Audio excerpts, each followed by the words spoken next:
Hello, dear book dragons. Happy February. I've been sick for a week, so this video has been waiting for quite a while. I wanted to tell you about the books I read in January and also show you the books I got for my birthday, because it was my birthday on Tuesday. And so I was home not so well on my birthday. And I'll start with the books that I got. I was given 2 books from my boyfriend.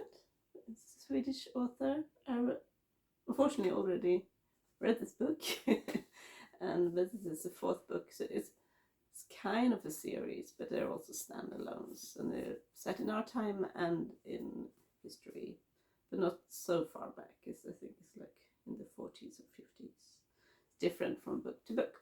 I really love the first book and this book, so I'm really looking forward to read this. The Daughter and the Spring Flood. We would totally translate it. And I bought myself quite a lot of books, and I'm not going to show all of them because there's so many. But I wanted to show this one, Moonheart by Charles DeLint.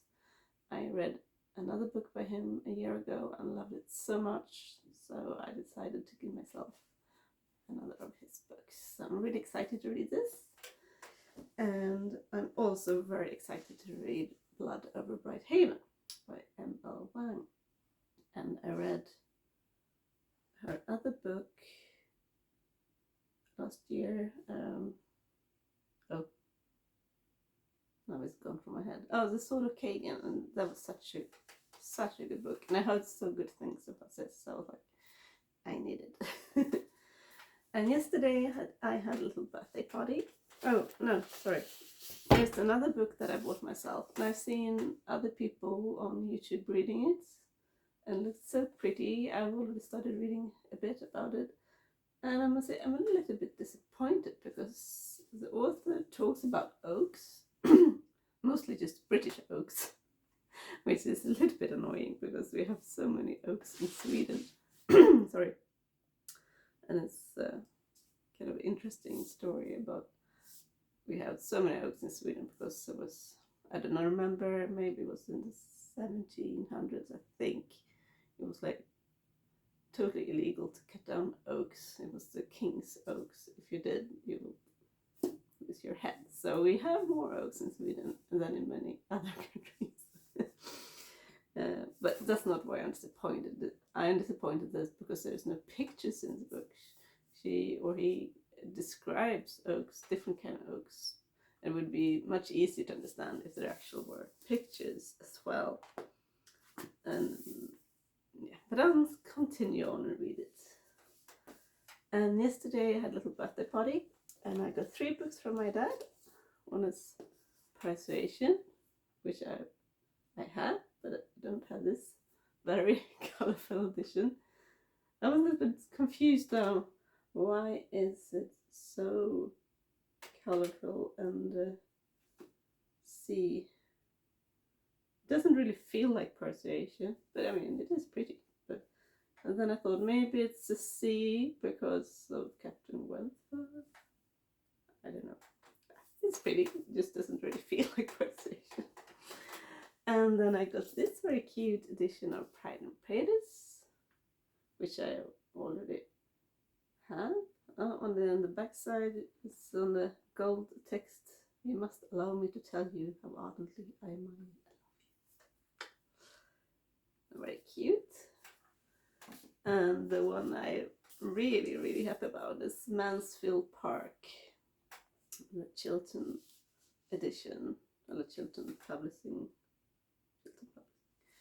And yeah, it's such a beautiful, I really love these books. I've been thinking for like over a year that I want a Chilton book, and I actually have ordered one that will come next week, Madame Bovary. So now I will have 2, and this is the only Jane Austen book I haven't read so far, Mansfield Park, so I'm really excited. I've already actually started reading a bit, and the papers, because they're gold, they kind of stuck to each other, so they're a little difficult to get up, but I'll manage. Um, so happy about that. But let's go to the books I read in January. I've actually read 10 books in January. Well, it's still heavy to lift them all, but a lot. And well, the first one I actually finished on the 1st of January, but it's the last book of the Mistress of the Empire series, and I talk quite a lot about them in my December videos. So I'm not going to talk any more about it, but it was a really, really good trilogy, and it's got on my top 25 list of best books last year. And the ending was very satisfying. And I really, really enjoyed seeing Mara, her journey of maturing as a human and being more understanding the world more and understanding how precious every life is, and not just the rich and the rich people. So yeah, very, very good book. And I cried. I cried a lot. But it was good. It was good, but it was very emotional. Anyway, so kind of the first book I started in this year was, well, actually I started last year, but I didn't read it so much last year. And this is Hecate. Hecate in English, by Nikita Gill. And Nikita Gill mostly writes poetry and a lot about like Greek mythology, a little bit mythology overall. And but this is actually more like a book, even if she does write mostly quite often in like, it's like short little stories every chapter. It goes very quickly to read this book because there's not much text on every page. And then some pages are more like how we would read usually. Yeah, because here it's more text. It was a beautiful book, and I have to show you that there's this gorgeous map over Hades, the realms of the night. And it's a very interesting story. I mean, Hecate is the daughter of 2 titans, and I mean, mostly we know about the younger Greek gods, right? Zeus and his pals, but these are the generation before. And yeah, it was really, really good. Beautiful story. I want to read you a bit. A new home. I was my mother's flower child, the one who helped her grow moldy and visit an opal pie, where we would build a small fire and she would play with the smoke, swirl it till it became messages. She would give to her waiting oracles. Her careful craft was hypnotic. There in the garden, with the distant sounds of birds, I thought would be my life forever. Between green grass and blue skies, the sound of the sea so close by. Here I was so far under the earth, I can only see the roots of trees. I once ate fruit from orchards that belonged to us. Nothing grew underground, because nothing could grow where everything came to die.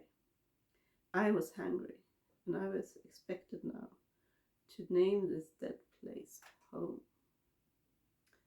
Because when the Titans were destroyed, she couldn't stay where she grew up. She has to move to Hades. And so she's brought up by her relatives, kind of, not by her parents. And so it's quite a sad story, but it's also a love story. And it's a beautiful, beautiful love story. And yeah, I can really recommend this. It's different. It's beautiful. Very interesting. She's called the First Witch. And because she's so young in the beginning, she doesn't really know what her powers are. So that's what she grows into in this.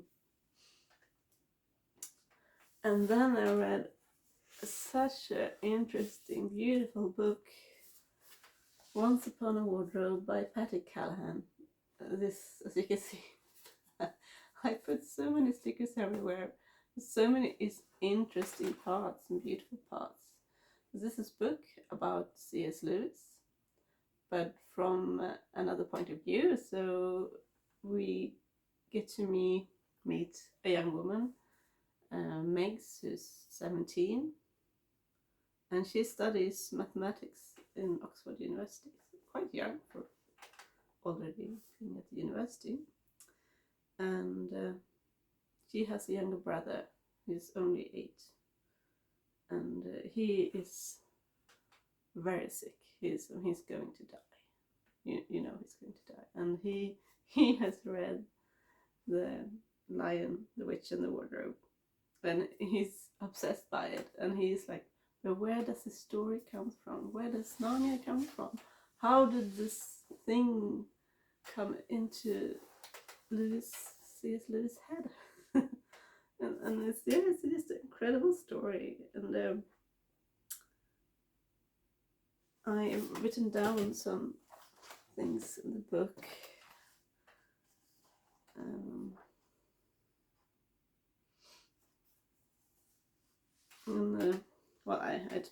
This is a story about C.S. Lewis. I don't know exactly what he has said and not said, but here's a quote from the book.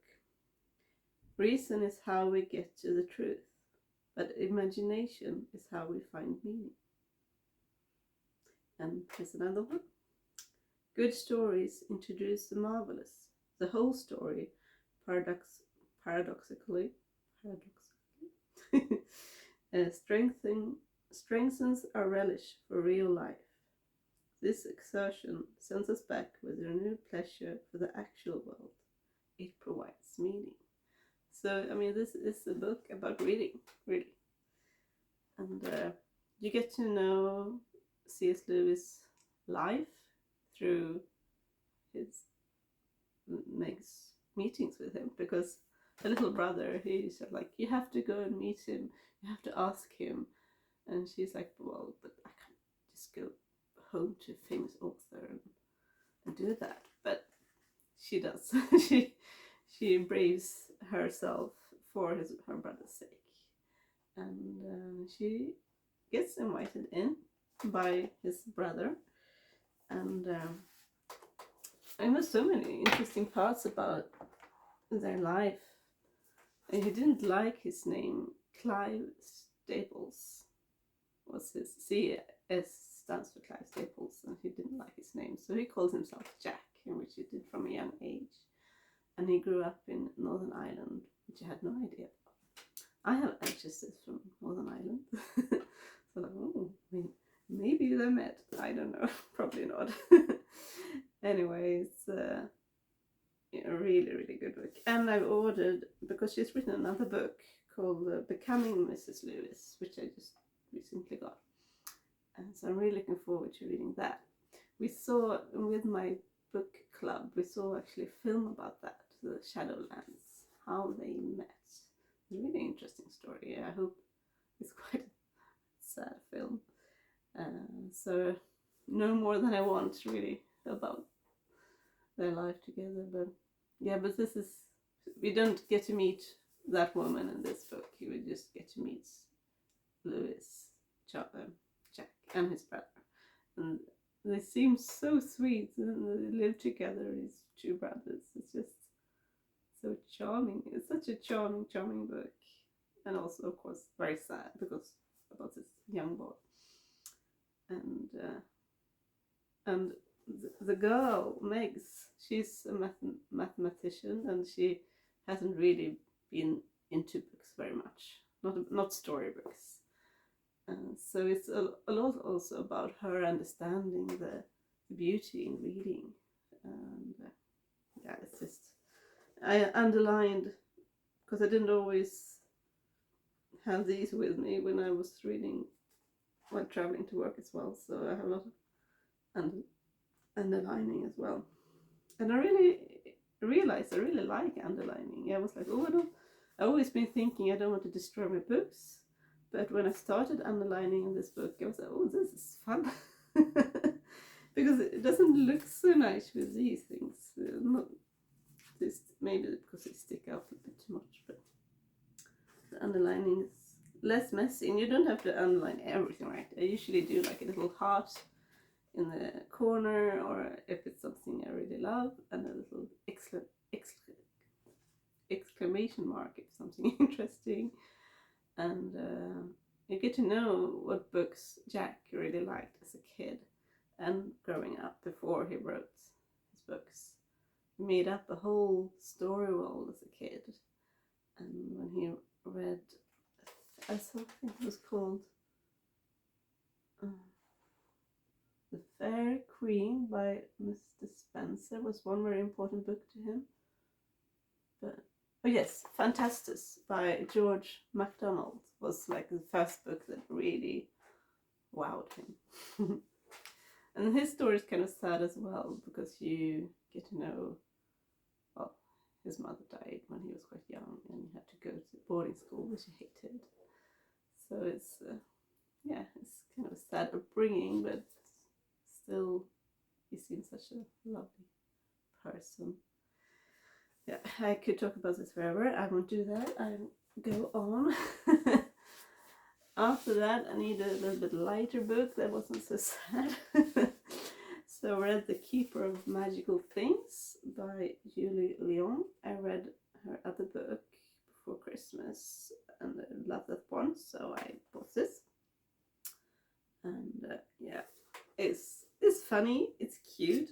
This little cat dragon, well, this is actually a cat who, by mistake, touches a magical artifact and gets wings. So, but yeah, so this is a book about Certainty Bulrush. She doesn't have very much magic. Her magic is that she can touch things and know what they're thinking or feeling or what their purpose is. And in the beginning of the book, she is she's a mage. Well, she's what's it called? Well, she's going to this magic school and she's not finished yet with her studies. And because her magic is so small, it's kind of difficult for her to get finished. She might never become a mage. And there's like an accident at the school because there's too much magic going around. And so, because she finds all these kitchen people being turned into the kitchen people at school has been by accident been turned into, I don't remember, but yeah, some food, I think. And so they realize, oh, there's too many magical artifacts here, we need to put them somewhere else.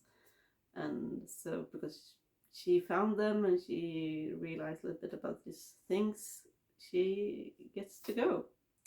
And she gets to go with a mage, Aurelia, who is brilliant, beautiful, and quite like unattachable. She feels a little bit like Elsa, you know, she's like this blonde, perfect person.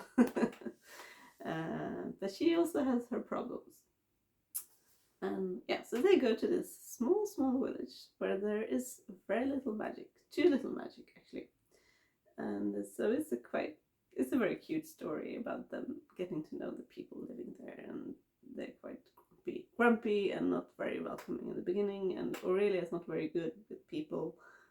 And certainly herself has grown up on the countryside, so she understands more. And yeah, it was a lovely book. I gave it 4.8 stars, and Once Upon a Wardrobe I gave 5 stars. And yeah, I think, yeah, all the books before I gave 5 stars, I've got to say that. And then I read something totally different. When the Moon Hatched. I got this for Christmas. My boyfriend, I had asked for it gorgeous, beautiful book. It's has this lovely map inside. Dragons on the back side. And I have mixed feelings about this book, because the first chapter is like a beautiful story about how the world was created, how this world was created. And then the action starts. So it's like very different. And it's a very, very action-paced book. It's difficult to put down. I read it quite quickly, I guess. Well, okay, no. I read it. I mean, it's quite a thick book, and I probably read other things as well at the same time. Well, so this is a book about dragons and revenge, and this in the back of the book you see like a family portrait,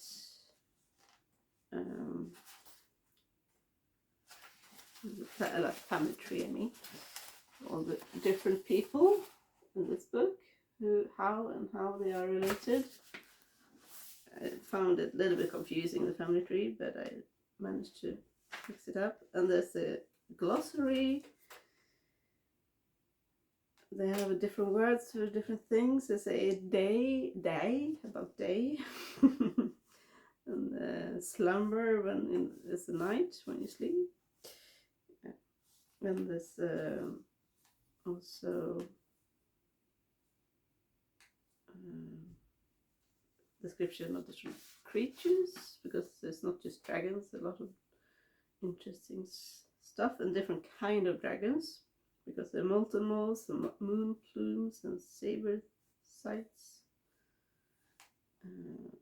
And then she also goes through the characters, who they are, except the head person. And there's also pronunciation guide, which I don't really care about, because I want to pronounce names how I want to pronounce it. And yeah, I really enjoyed it, but it's a little bit too cruel for me. I gave 4.5 stars. It's very action-packed, it's romantic, it's spicy, but it's slow burn. I don't know if that sounds strange, but it's just the descriptions of her and this man's feelings are very spicy. But it doesn't happen physically very much until towards the end. And but she is a very, very angry person, and Rail is the MMC, as you say. I always say head person, I like that better. She is an extremely angry person. She is like an assassin. She doesn't remember so much about her past, which we don't really understand in the beginning. We don't really know that. But half of the chapters about her, and half of the chapters are like diary entries from princess like 8 years earlier. While reading the book, you realize they're probably the same person. She doesn't really, but she doesn't know. She doesn't remember anything. So it feels a little bit like when you read, it feels like typical, oh, the princess who turned assassin. Why this again? But I mean, she doesn't know who she really is.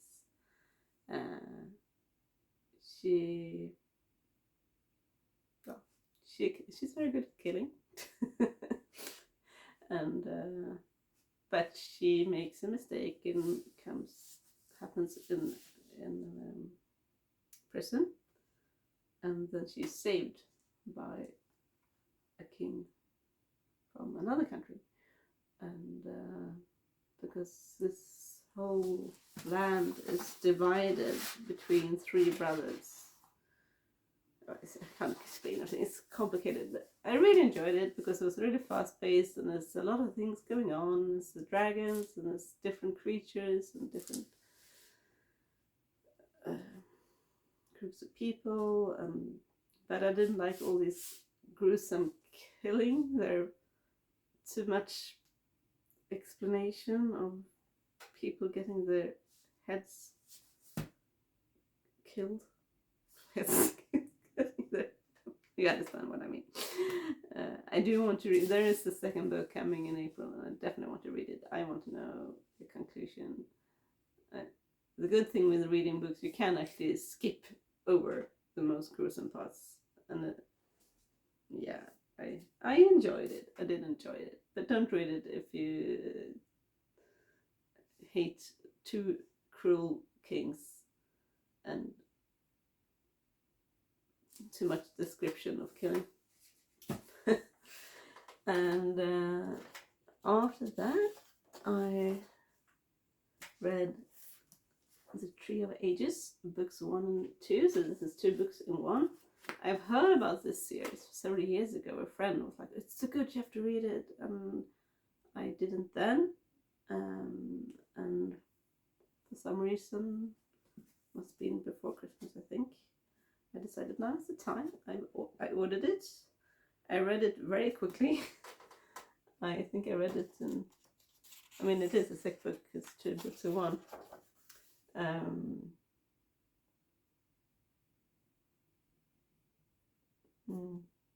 Yeah, I think I read it maybe in 3 or 4 days. This it's a very, very adventurous and much more lighter than the book before. I mean, it does happen a lot of stuff, but it's no descriptions of horrible killing. So that's a big difference. So it's more, this is more a young adult, and there is slow burning yearning, nothing more. And I'm book on 5 now. It's still just a lot of yearning. This is a series of 8 books. I didn't realize that when I bought it. Maybe I wouldn't have bought it then. I thought it maybe was like 4. So I read this 2, and then I was like, oh, I have to read book 3 and 4. Ordered book 3 and 4, and then I was like, oh, I'll just order the rest because I want to read them all. Anyway, this is the book about Finn, and the book starts with that she's, from being a tree for around 100 years, she's turned suddenly, for similar no reason, she's turned into a human, a young woman, and she doesn't want to be human. She wants to go back to be a tree, at least in the beginning of the book. Anyway, there was this old man seeing her being turned into a human, and he comes and helps her, takes her home, feeds her, gives her clothes, and she's just in shock. She go outside and sits in the mud and just wants, because when she inside in a house, she feels disconnected to nature. It's really interesting, this part, I think. But after a couple of weeks, when the shock is over, she realizes she has something she needs to do. I mean, her aim is still to become a tree again. She was an oak, I would say. But yeah, he can't really help her. It's kind of interesting because in the beginning he says, well, I don't have the power to help you with that. But I should have realized, when you describe someone looking very old with long white beard, it's not as easy. It is not as it seems, because during the book, well, probably quite quickly, they meet a couple of other people who are out on a quest, and they decide to travel together. And these young people recognizes this old man immediately as Aid, who used to be one of the strongest magicians ever in this world.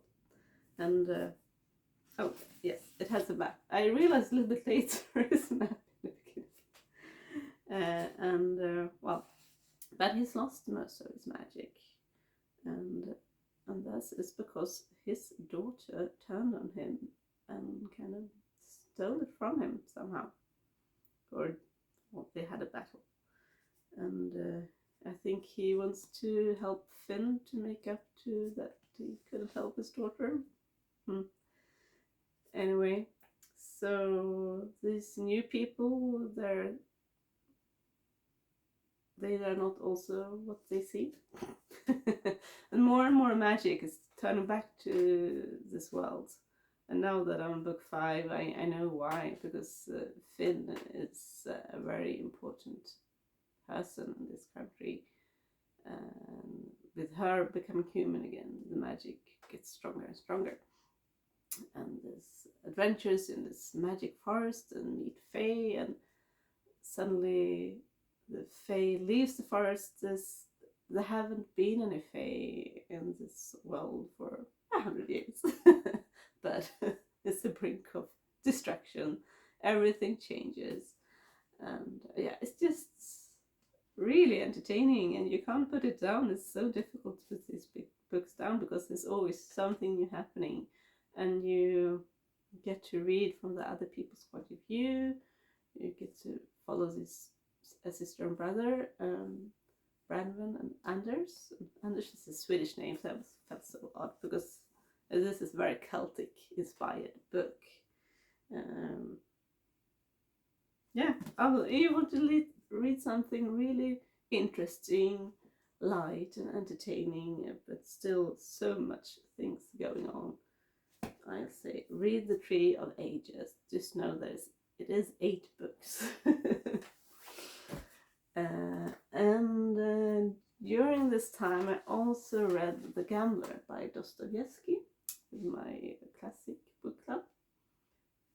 As you see, it's a very light, quick read. It's such a strange book. I was like, do I like this? I'm not sure. But I mean, it wasn't difficult to read. It's easy to read. We read another book before that I gave up on because I just didn't like it at all. What was that called? It's gone from my head right now. Doesn't matter. But I finished this one. It is entertaining, kind of, but also quite stressful. The gambler, this young man, Alexei, who is with a family he works for in Rolettenburg. I don't know if that actually is a real town. Maybe it is. I've been thinking of looking it up, but I hadn't.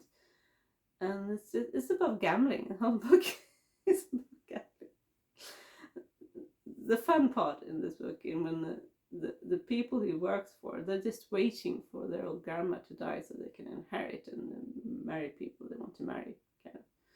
And but she's not dead, and she arrives there, this old grandma, and she kind of just gambles away most of her money. And this is just an odd book. Alexei he says he's in love with this young woman in the family, Polina, but he behaves really strange to her, and I don't feel that it's true at all. It doesn't feel like real love. And he follows another lady. He actually managed to win a lot of money, and when he does win a lot of money, this other lady who's just looking for luck, looking for an easy life. Oh, you should come to Paris with me, and you should give me this money, and we should do this and this and this. And he does. He just forgets about Polina and goes to Paris. So odd. But it was one meaning that I laughed quite a lot about. And when he talks about this young lady, and he says, well, she told the truth most of the time when she wasn't lying. I just found that really funny. So, yeah. Maybe this is something deeper that I don't understand because it's Dostoevsky. But I heard someone in the book, in the group, saying that he wrote this book because he had his own gambling debts. So he wrote it to get money back.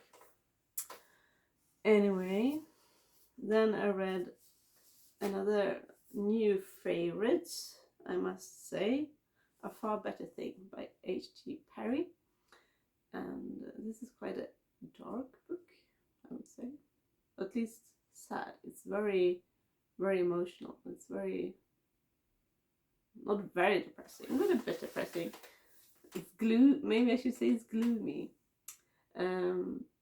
this is the third book I read by her, and they all have this special feeling. But this is gloomier than her others, I would say. And this is like a Fae version of Charles Dickens' A Tale of Two Cities, which I haven't read. But they, yeah, there's a lot of Fae in this book, and you don't understand what the Fae is about really until towards the end. But the head person, Sidney Carton, he was switched as a, not as a baby, because I think he was around 3 years old. He was forced to leave his family and go to Fairyland, and he got a changeling. And in the beginning of the book, he's now a grown-up person, and he's living in the ordinary world in London. And as I understand it, the Fae who takes human children, when they turn 13, they get to choose. Do you want to become a fairy, or do you want to be a mortal servant? Very odd. He decides to become a mortal servant. Not very much of a choice, but anyway. He's studied the law, and he's working with a friend who does most of the work. And in the beginning of the book, he meets his changeling, who is in court, being framed for something. And he sees him and realizes, God, that's me. a posher version of himself. And he saves his life. And that's the beginning of it. And he wants his revenge on Fairy, because he had one friend when he was there, and she was killed. Well, she died. And he hates the fairies, obviously, and he hates that specific fairy, which he calls Shadow. You don't really see the fairies very well, but he recognizes his voice, I think.